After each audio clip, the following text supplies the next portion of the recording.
Hi, how you guys doing today? This is Brian Arnold, and I'm excited about talking about who we are today. And oh my gosh, I think I got something stuck in the middle of my screen. I apologize for it. I'm going to delete that off of there. There we go. Oh my gosh, do you have the Fredrik? Do you have that little thing that showed up in the middle of the screen? Yeah. Oh, there we go. All right. I don't know what that was all about or how that popped up. I'm just having a few technology issues today, but we think we solved them and we put this together. And so just excited about you being on the show today. I asked Fredrik, what is it you are most excited about in life right now?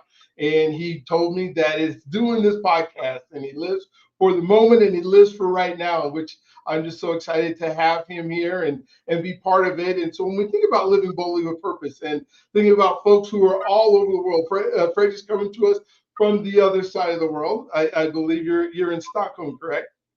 Correct. Correct. I've only been to Stockholm once. It was back in the 80s, and it was incredible. I was a track athlete and was able to run in the stadium there. It was just such a spectacular time in my life. But what a beautiful place that you get to live in, be part of, and the things that you do. And I know, just as your shirt say, you're the creativity explorer. We're going to explore what that means today. As we had just have fun and we talk about him. And so one of the things that as you guys know, and I ask all my guests, I'm going to ask him to tell his story, and his story can start wherever he wants, and then we'll chop it up after that. So Fredrik, thank you for being on today. Thank you for taking your time to be part of Living Boldly with Purpose and what that means and how that interacts. And love to hear from you about what that is and how it might work in our lives. Yeah, thank you. So to me, let's start from the end of the story, and because I really like this idea of purpose. So in my world, I call it inner theme.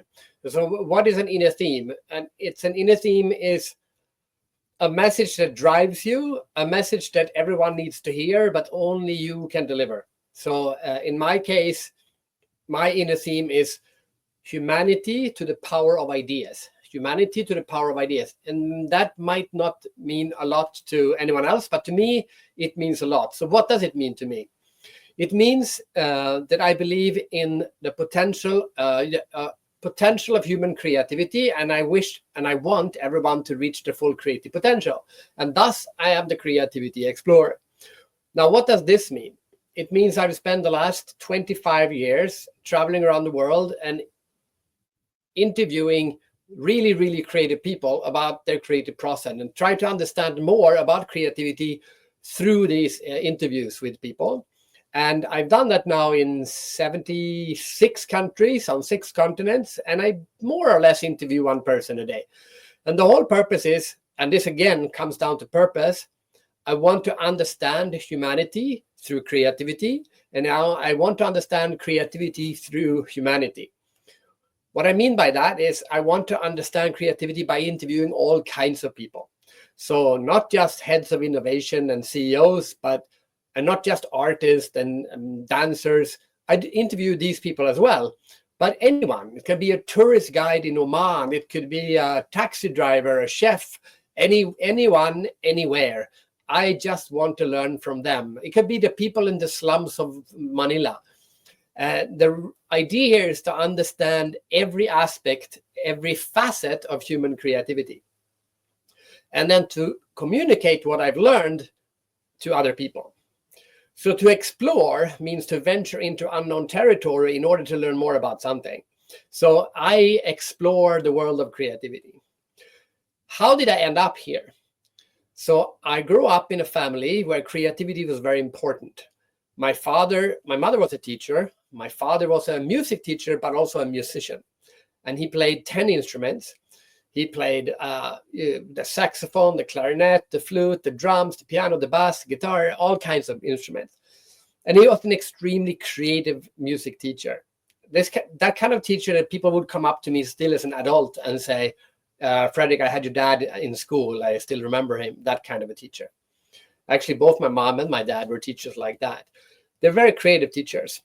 So I grew up in an environment where creativity was very important, but I also sucked at music. I was really bad at playing instruments because I didn't have absolute pitch, which my brother had. So I grew up in a world where creativity was very important, but because music was very important, but I was not very good at it.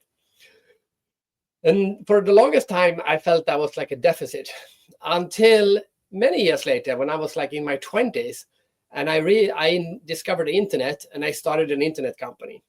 And suddenly I was in this environment where no one really knew how, no one was an internet expert because no one had ever done internet before. So suddenly there was no one with absolute pitch on the internet because no one knew how to use it. And there I could blossom in my own creativity. So I started an internet company, I grew it, we sold it 5 years later. And in the year 2000, I said, okay, now I've sold my company, I'm in my 30s. What am I going to do with the rest of my life? And that's when I realized that this internet company, this internet revolution, this is mid-90s we're talking, had been such an inspiring time. And I realized it wasn't because I liked the internet. It was because I liked the fact that it was new. And I said, you know what? I want to study this new thing, this thing about coming up with ideas. So since 2000, that's what I've been doing. One, understanding human creativity and trying to understand how we can become more creative, because I don't think you cannot master anything if you don't understand it. Like, you can't master music unless you understand music. You can't master painting unless you understand. You can't master any creative endeavor unless you understand it. And you cannot master creativity itself unless you understand it. So I want to understand the creative process. What is it? How does it work? How do different people look at it? Those kind of things. Wow, that's so cool. And as I'm thinking about your story, and you have these creative parents, and then sometimes we're told that we're not creative. And when you think about what does that mean? Because there's so many people who say, well, you either have a right brain, left brain, and if you're dominant on your right brain, you're super creative. But if you're, dominant on your left brain, you're not as creative. So how do you reconcile that we all are creative in some way, but we just have to find that? Yeah. So no one ever told me that I wasn't creative. I think I was even told that I was creative, but I felt I wasn't creative. But what I realized then later in life was that there are different kinds of creativity. There's this children drawing where a bunch of animals, there's like a fish, an elephant, a monkey, and a snake. And then a teacher stands in front of them and said, okay, now we're going to grade you. Please climb the tree. And the fish is like, wait, I can't climb a tree. And the whole lesson there is that we are good at different things. So I don't think right brain people are more creative than left brain people. I think right brain people are creative in a different way than left brain people are creative. And an engineer is a creative in a very different way than a painter. And a painter is very different in his creativity than an entrepreneur, and so on. So I think everyone is creative. I think everyone is creative in a different way. I think everyone could become much more creative. And I specifically think that is true for everyone. Even the ones that are super creative could become so much more creative. I don't think anyone has reached like 1% of their creative potential. Yeah, I was thinking my wife has an embroidery business and a t-shirt business. I love embroidery. Yeah, so she loves, but we're working on this printer that prints on the shirts, and dark garment printer, and prints on the things. And I'm thinking about, as I'm working on it and pulling parts apart, I'm thinking somebody created all these little bitty parts and figured out exactly where they go in this printer to be able to print these beautiful designs on these shirts. And I was just thinking, that's got to be an amazing individual that, or individuals, or however many people worked on it, to not only to create the little part, but to create a mold to go to it, to be able to put it in the right spot, to be able to try it out, to make sure it works. How do we just believe in ourselves so much if we're only hitting 1%? Imagine what those guys could do if they could hit 10% or 20%. Exactly. And that is true for all of us. Imagine what we could do, because we haven't really we haven't been taught how to do it, but also we haven't really been encouraged to push our creative limits. Actually, it's funny because I used to do embroidery before, Did you? and Okay. I did that specifically because I looked at it as an uncreative act.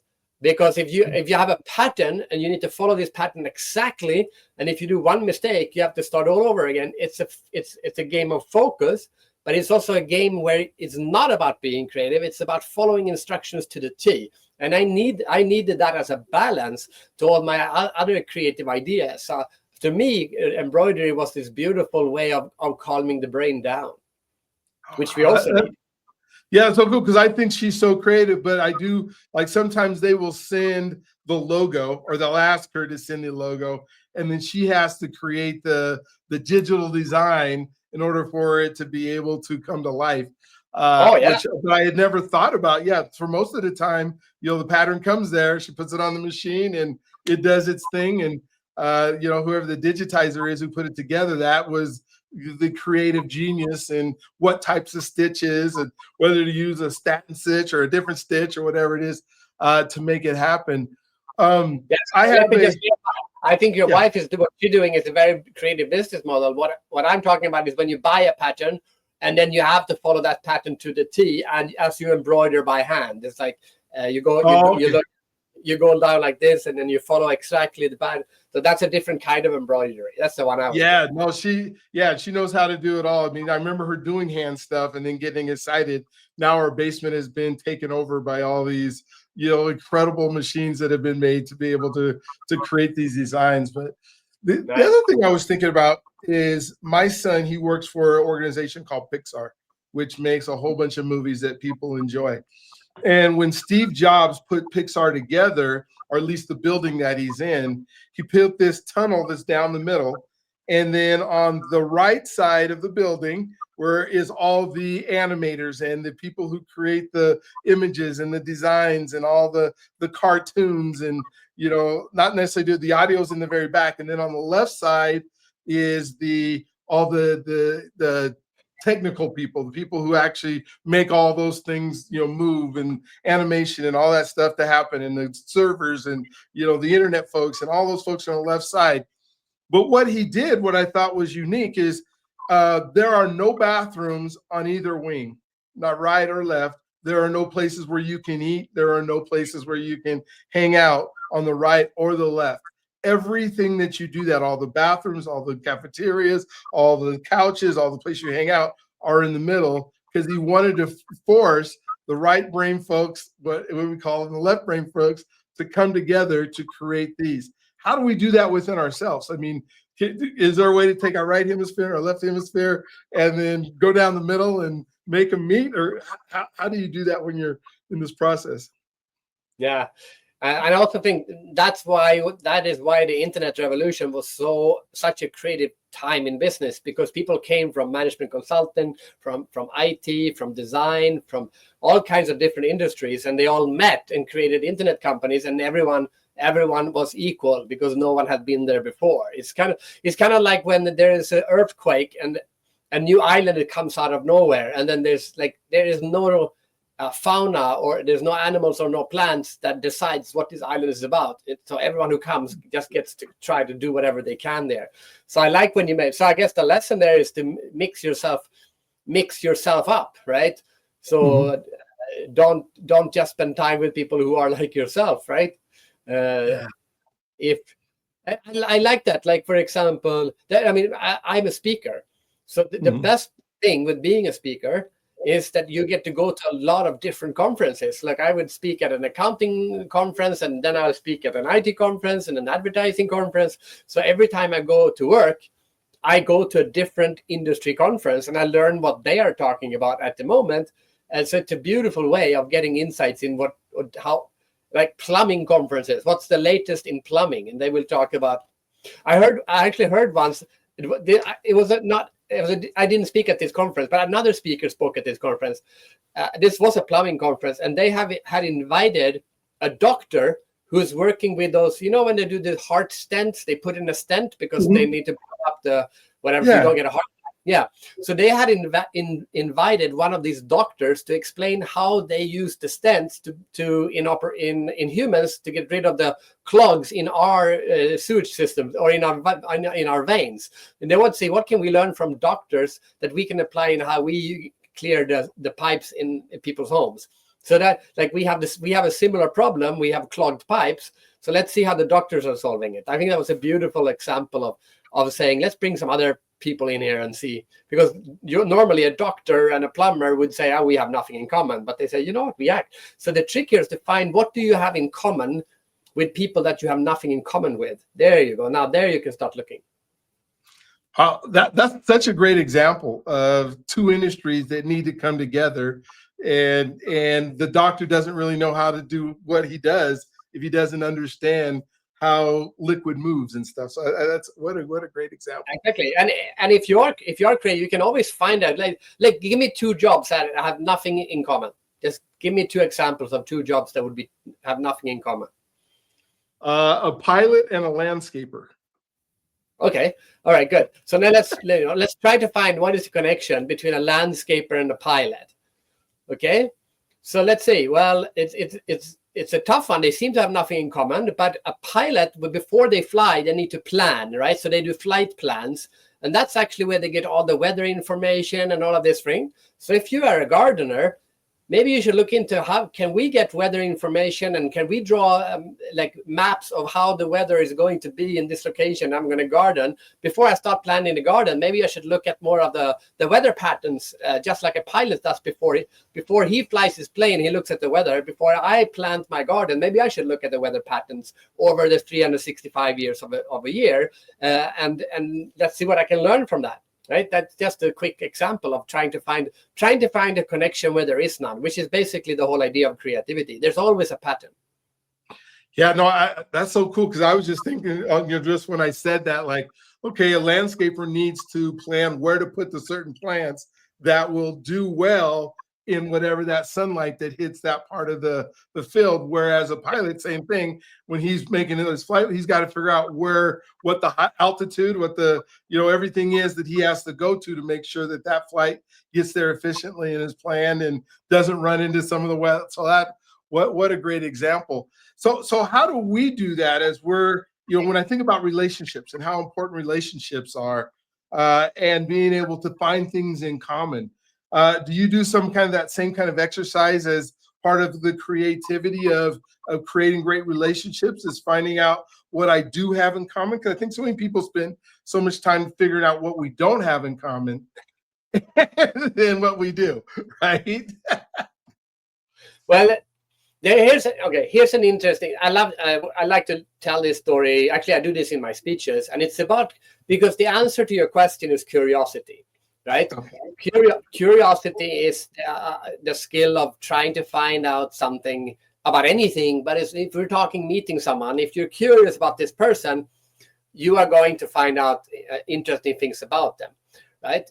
The word curious, the Latin word curious, comes from the Latin root cura, and that is the same root as the English word to care. So curious and care has the same parent. What does that mean? It means that which you are curious, that which you care about, you will be curious about. Or the other way around, that which you are curious about means that's something you care about. So I'll give you an example of relationship. I met my wife on a blind date. I had arrived in Singapore as a 39-year-old man, and I was single, I had no kids. And I said, I need to get serious about dating here. So I dated 100 women in a couple of months. Like I could have 2 or 3 dates at the same day. So I was like doing dates after date after date. That I'm going to find the mother of my children. And not some of these dates were, terrible. Some of them were okay. 1 or 2 were great. But, after a while you go like, this is, But then suddenly my wife walks into this restaurant, and she's stunningly beautiful. She's funny. She's intelligent. She's interesting. And we start to talk. Now, suddenly this date means something to me. I've just met this woman, but now I care about her. What happens? I become curious. Suddenly I start asking questions. A lot of questions. Like, I don't know, what's your favorite color? Blah, blah, blah. But then you go like, how many children do you want? Could you see yourself living in Sweden? I'm like, I'm checking, could this be the mother of my children? Our first date was 5 hours long. Why? Why? I cared about her. And that meant I got curious about her. I wanted to know more about her. So if you understand this, you know, if you're having a conversation that means something to you, you will become curious and you will start asking questions. And curiosity is about that. It's about asking questions. Actually, I like to share that. I think it's the Bulgarian word for creativity. I think it's lupiten or something like this. And it means the love of asking questions, which explains what curiosity is. It's this need to find out more. Yeah, so that's my lesson. And I once heard this this Swedish princess Victoria. She was asked by a journalist, "You seem to be so, when you all go to all these Nobel Prize dinners and all this, you seem to you seem so involved in the conversation. How do you get? You don't know these people; they're strangers to you. How do you have these interesting conversations?" And she said, "Well, first of all." It's like a Nobel Prize winner. It's bound to be an interesting person next to me. But more importantly, my mother, the Queen, told me that whenever your job is to find, every person has a story, and your job is to find that person's story. So if you approach any meeting like that every person has an interesting story, and my job is to find that interesting story, you use your curiosity, and you will find things that connect you. Or things that you will learn from, or something that you found interesting.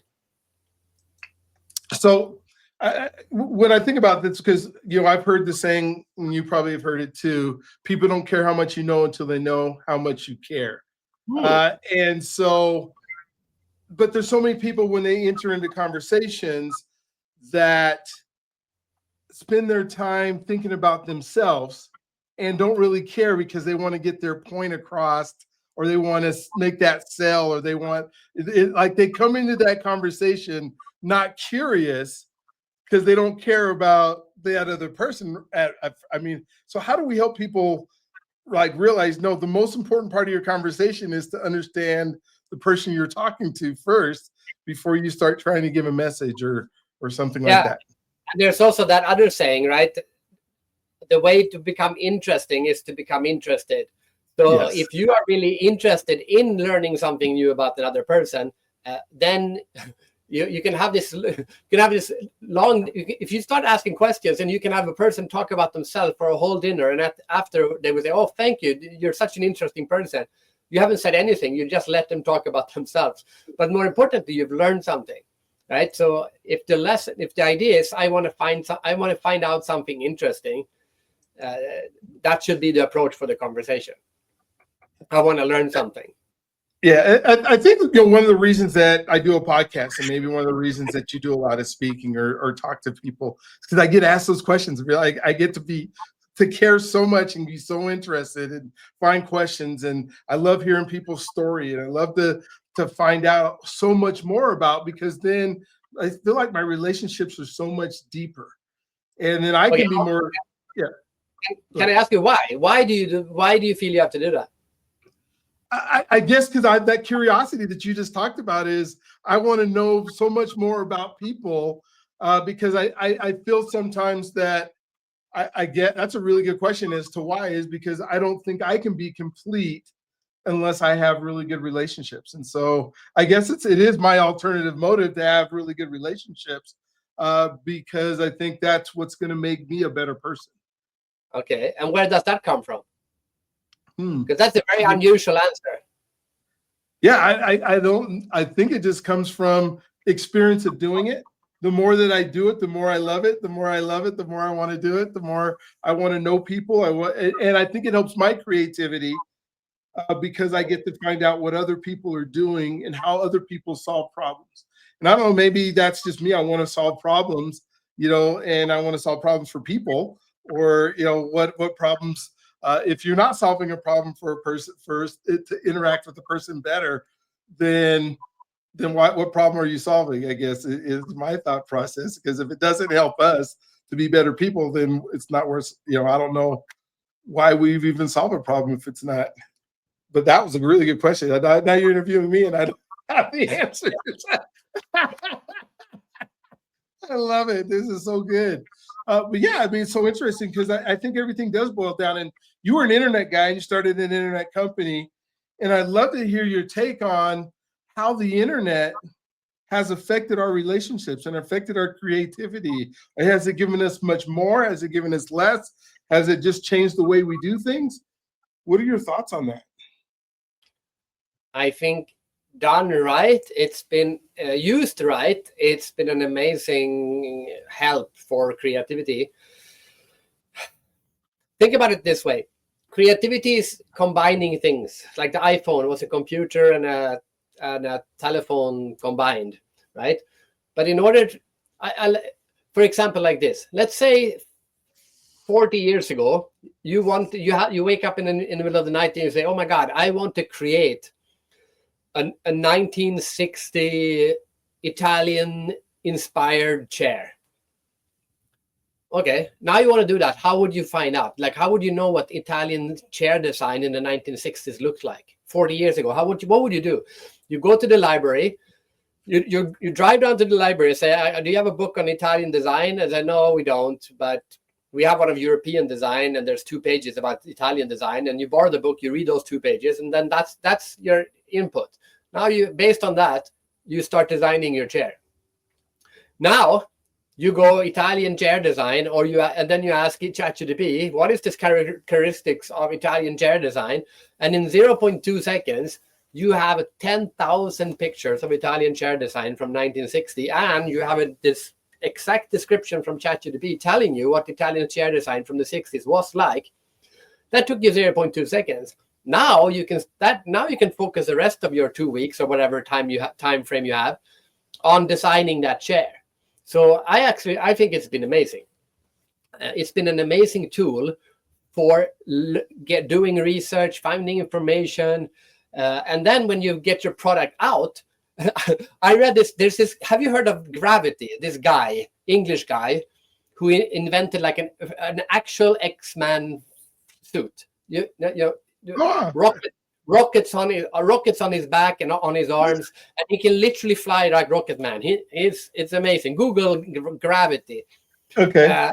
He was a banker. He wasn't even an engineer. He was a banker, and said in his free time, he said, "I want to learn to build an X-Man suit. I want to fly around like X-Man." He went to YouTube and watched at YouTube videos on how to build a rocket. And based on those YouTube videos, he built in his own garage the first prototype of a functional X-Man suit. That to me is a great example about how, if you are curious and creative enough, it's so much easier to find the information you need to create whatever you want. And then when you have created it, you can now sell it to much easier to. Let's say I design hats for dogs. No, more specific. I designed baseball hats for Rottweilers. That's not a huge market, but now you can easily find people who own Rottweilers, and you can start targeting ads only for baseball fans with Rottweilers, and you can sell thousands of these because now for almost no cost, you can target your audience and your ads. So it's not only easier to create something, it's also easier to sell whatever you create. So used right, the internet has been amazing for creativity, and so is AI. Used wrong, of course, it kills creativity. But any tool used wrong, a hammer used wrong will, you'll hurt your head if you bang it in your head. Use the tools in the right way. Yeah. Well, one of the things that I think that is revolutionizing, how we think is I think of the haves and have-nots, where the haves, if you go back into the 1700s and you own land, you're the king of the world, right? You are the landlord, and everybody else has to figure it out. Now, if I jump in today and I think about AI and I think about the technology, I think about the internet, it equals the playing field. There are super wealthy people and super folks in poverty, but when you think about your access to creativity and your access to do stuff, like you were saying, is the have-nots now have the ability to create as fast and as easy and as quickly as some of the haves. Yeah. Do you see that continuing to happen, or how do the wealthy continue to stay being the wealthiest when there's so much access for everybody else? I'm not so sure it will be a leveling playing field. I think it's way easier for the people who don't have, it's way easier for them to create now. But for the people who have, it's also easier for them to maximize what they have and get more out of that. So I think the rich, unfortunately, I think the rich will become richer and the poor will also become richer, but not as fast. There's also, of course, always a dark side of every technology. I was recently in the slums of not Mumbai, Manila, and I was going through with an organization.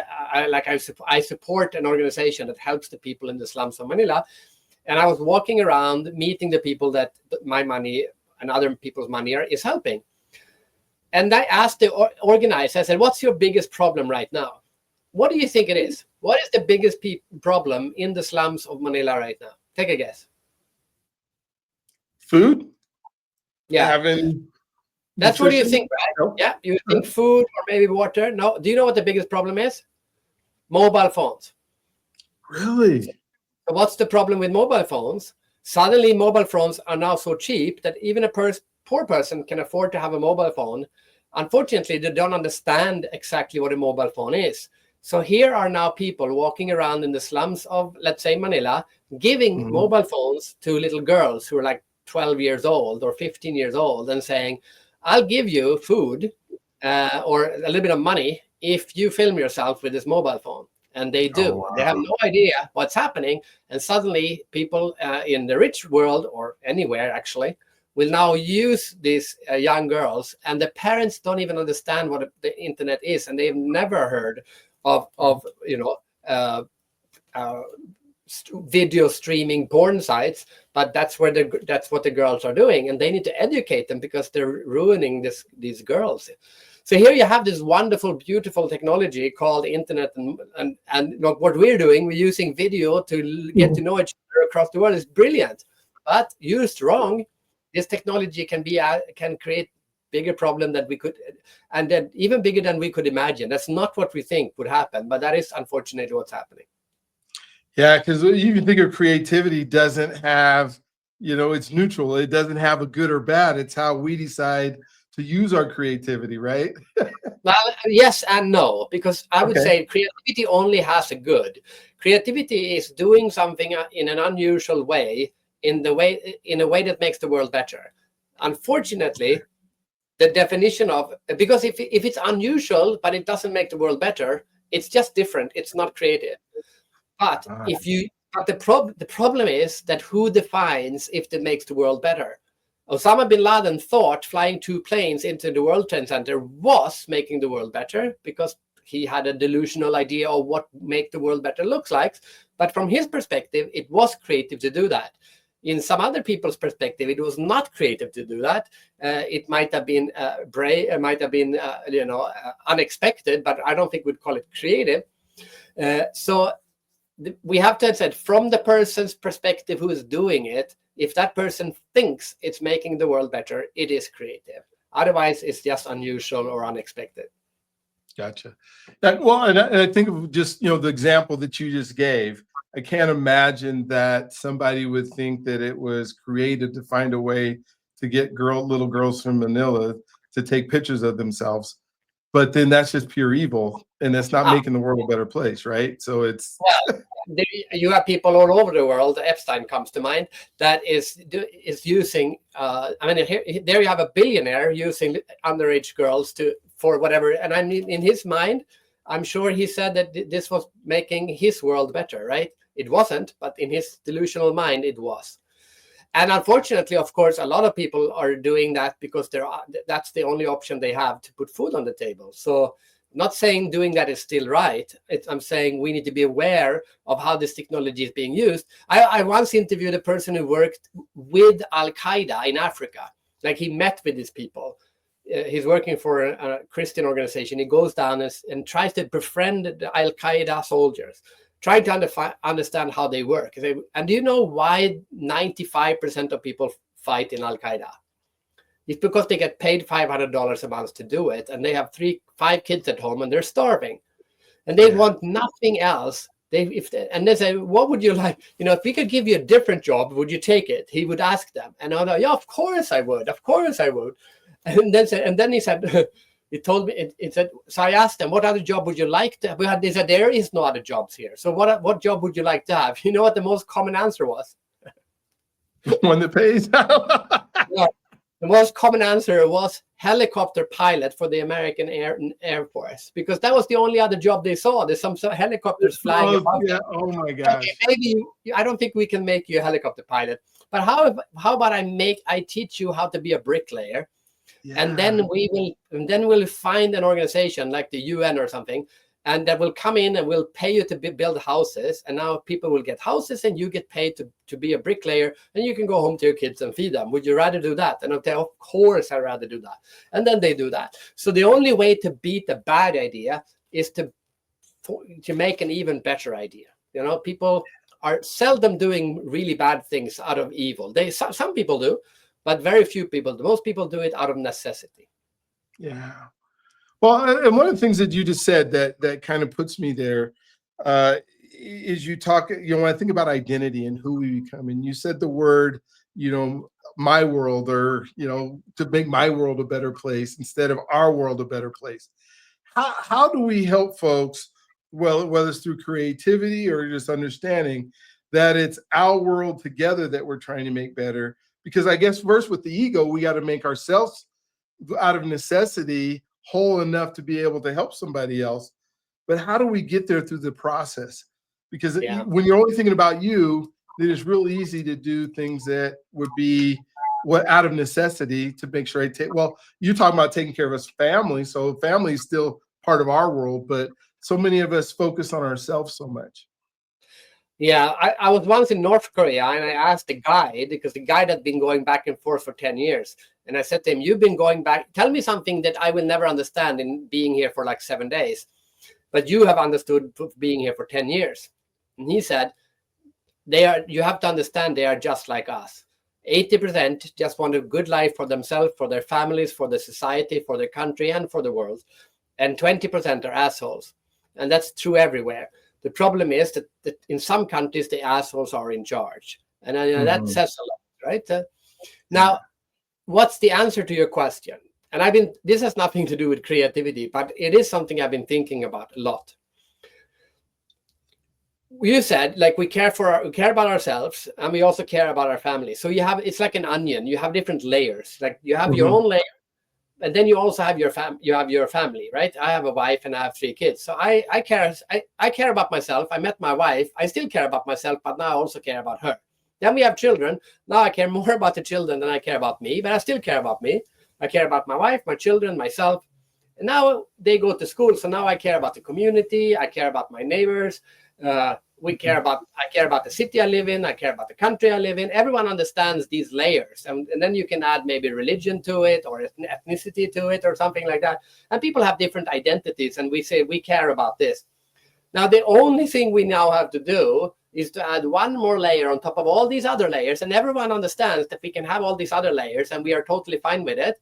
Now we add one more layer, which is human being. Okay, and then if we are really advanced, we also add one more layer on top of that, which is planet, so that we start caring about not only about humans, but everything living on Earth.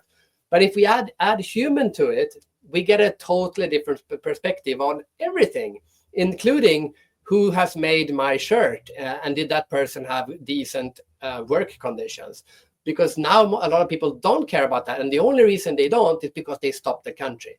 And then they care about it. Some people don't even care about everyone in their country. But so the whole idea is to add layers onto our own identities and care because now technology has made it possible for us to understand, grasp the whole concept of humanity. Before, it was impossible to have that mindset because we didn't have technology to communicate. Like, you're sitting in a different part of the world and we are talking like we're sitting next to each other.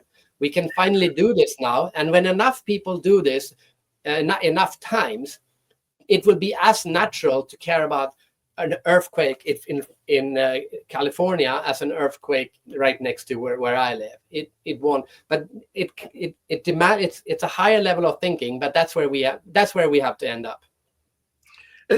I guess my question would be, how do we get there? I mean, you've been able to do some things in your life that allowed you to travel the entire world and be able to interact with folks, to be able to create that caring about not only your first onion and your second onion, but to care about the larger scope of humanity.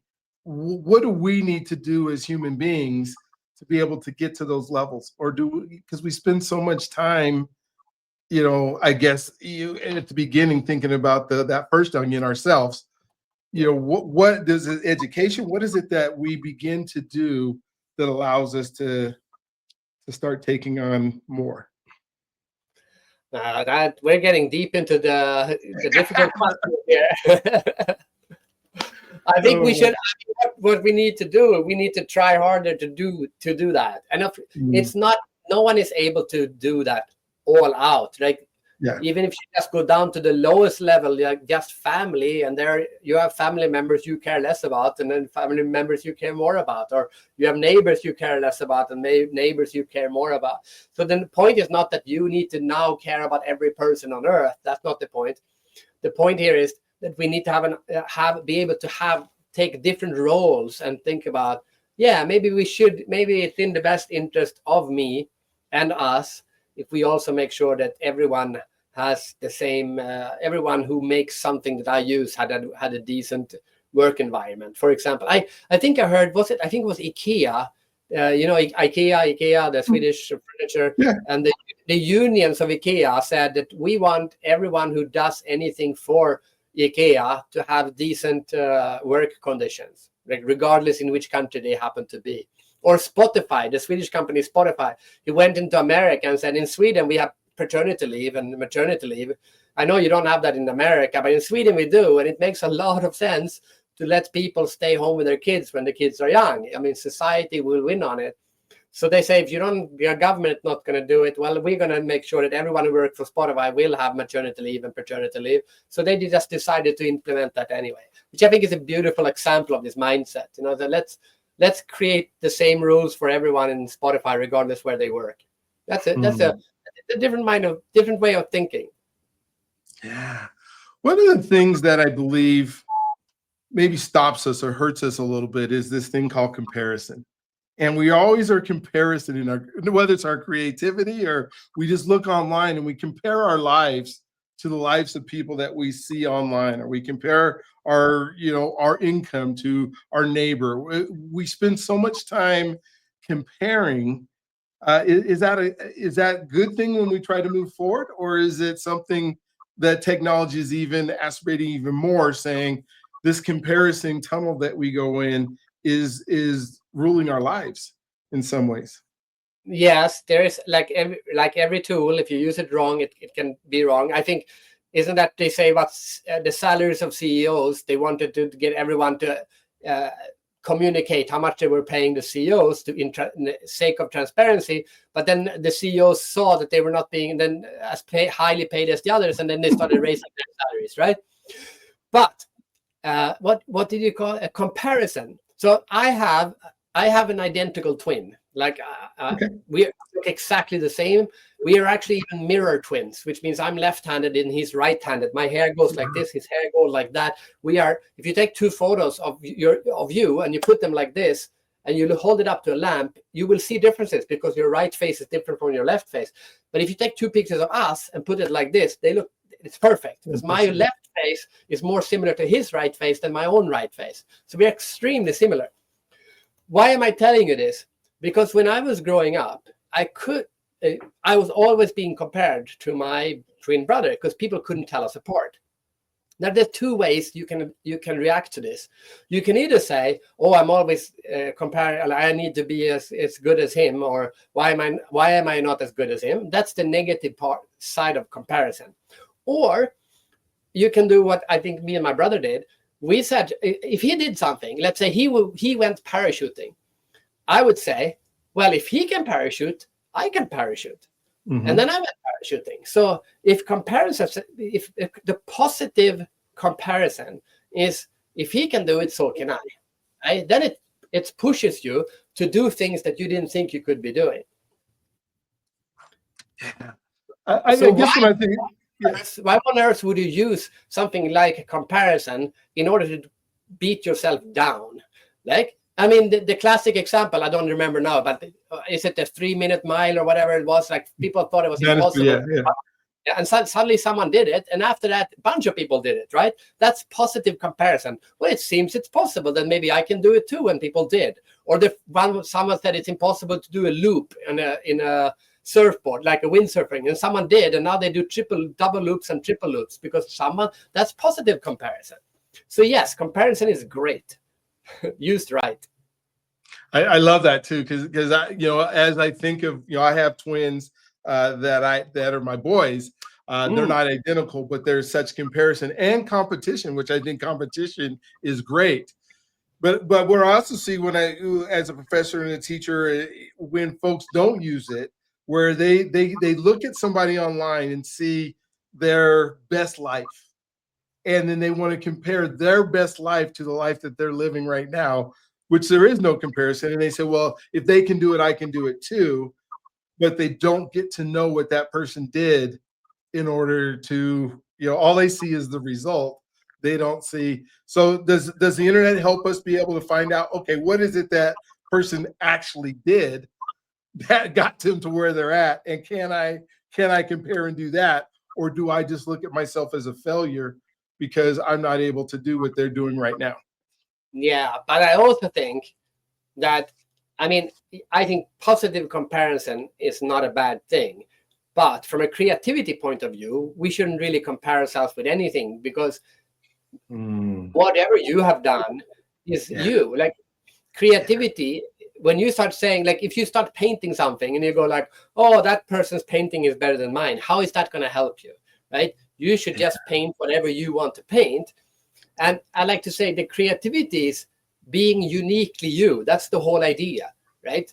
So why on earth would you say like, oh, that person is living a wonderful life, I want to live? No, you should figure out you should look at it as inspiration. What is the kind of life I want to live? And it's kind of just like how you check haircuts. You look at a lot of people and say, that looks like an interesting haircut. That looks like, I don't like that haircut. And then you go, then it's inspiration. Oh, okay, maybe I should take a bit idea from that, like I get ideas of the kind of life I want to build.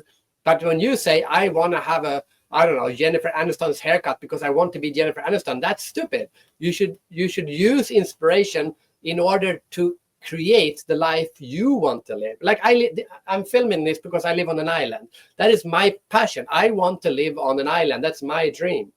Now, if I look at other people and say, oh, but I want to live their life. No. I have to figure out that the way I want to live is I want to live on an island. That is who I am. I recently interviewed a former minister in Bhutan, in the tiny country, the growth happiness country, Bhutan. And he said, in the West, you have this misconception. You think that creativity is about self-expression and you need to communicate to who you are to the world. And he said, no. Creativity is an inward journey. Creativity is understanding who you really are. So if we look at it this way, inspiration just becomes tools for us to go deeper into discover who we really are. And then if you're on that journey, you don't care about anyone else. You don't look at, you don't compare yourself to anyone else. It's irrelevant. Oh my gosh, that is so good. Thank you for sharing that, because that is so true. It is, the journey that we are on, and we shouldn't try to be on somebody else's journey. And so much of, Sorry, but someone just interviewed me a couple of days ago and said, oh, so Fredrik, creativity is by being unconventional. And I said, no, it's not about being unconventional. It's about being authentic. And because every person is unique. So if you're 100% authentic, it means you're 100% unique, because there's only one person like you. And because you now are authentically 100% unique, you are standing out because you're different from everyone else, because no one is like you. So creativity is not about being different or standing out or being unconventional. Creativity is about being authentic.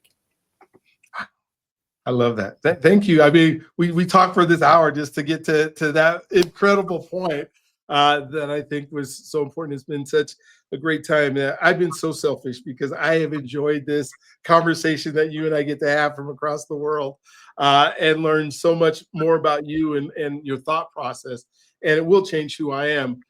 What did we talk about that you wanted to make sure? We got about 5 minutes left, and I want to make sure you get the opportunity to. Yeah, I want to connect it to the purpose, like live boldly with purpose, which is the theme of this whole podcast, right? Because how can you be, if creativity is being authentically you, then the deeper you go to discover what is really authentically you, then deep inside of you there is your purpose. And 99.9% of people are not aware of what their purpose is. And unfortunately, maybe 95% of people think they are aware, but they are not aware. They're close, but they're not spot on. And the problem with being close is that it's like you, if you shoot at something and you almost hit it, you think like you still missed it, right? Yeah. So the problem is you should not say, I found my purpose. You need to be 100% sure that you had identified your purpose, and you need to constantly, every day, wake up and question, is this still my purpose? Has my perfect, do I need to tweak it or change it or adapt it just a little bit? Because when you find a purpose that is 100% resonates with you, the whole core of you, it's like resonance. It's what, like, if you hit the ball on a soft surface, it just kind of bounces off like this. But if you hit it on a hard surface, it bounces off very far. So if you connect 100% to your pure purpose, you will resonate, and the energy you will get will just transform who you are. And most people, it's like anything. It's like a focus on a camera. When you get that focus and it's 100% in focus, everything changes, right? So the big question I want people to leave this podcast with today is not only are you living your purpose, but are you living your purpose 100% in focus? If you don't answer yes to that question, what is it that you need to tweak? Yeah. Oh my gosh. Thank you. Yeah, because I believe I'm living in purpose, but I have to now reevaluate. Am I living 100% with my purpose in focus? And because I used to think that being the creativity explorer meant I need to travel around the world and learn about creativity from people all over the world. But then during the pandemic, when I decided to just homeschool my kids for a couple of years, I realized, wait a minute, I miss my kids when I'm away.